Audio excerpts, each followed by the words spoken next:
बिस्मिल्लाहिर्रहमानिर्रहीम अस्सलाम वालेकुम। Welcome to Gauhar publishers. This is Hamna bint Shehzad.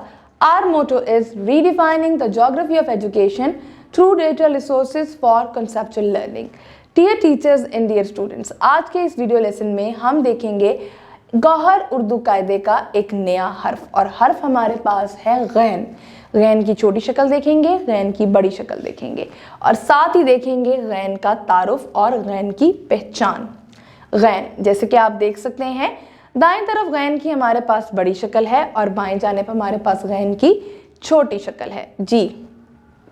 अब देखें, गैन ग गार, गैन ग गुबारा, गैन ग गुलेल जी।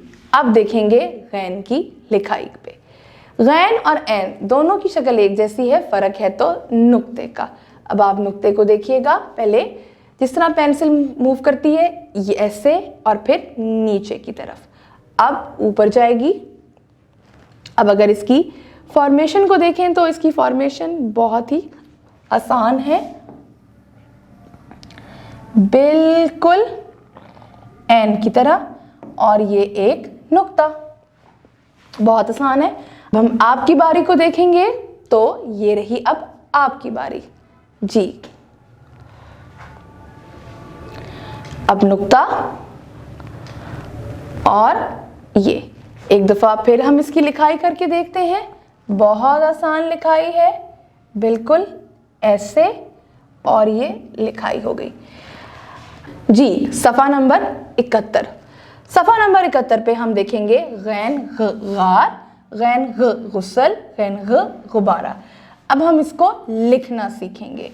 गैन लाइन से नीचे लिखना है और एक नुक्ता, लाइन से नीचे जाना है और एक नुक्ता।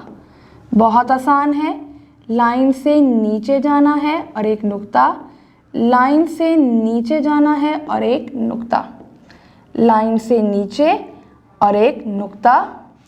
अब छोटी शक्ल देखेंगे, छोटी शक्ल भी बिल्कुल वैसे ही जैसे एन की बनाई थी, सिर्फ नुक्ता नुक्ता नुक्ता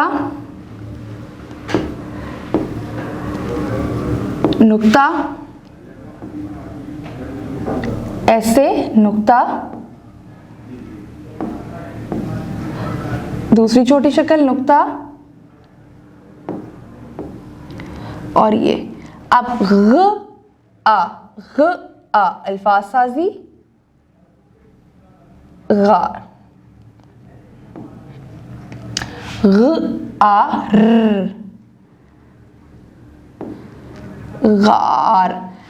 अच्छा, तो प्यारे बच्चों मुझे ये बताएं कि ये गुस्ल की यहाँ पे तस्वीर बनी हुई है, हम गुस्ल क्यों करते हैं?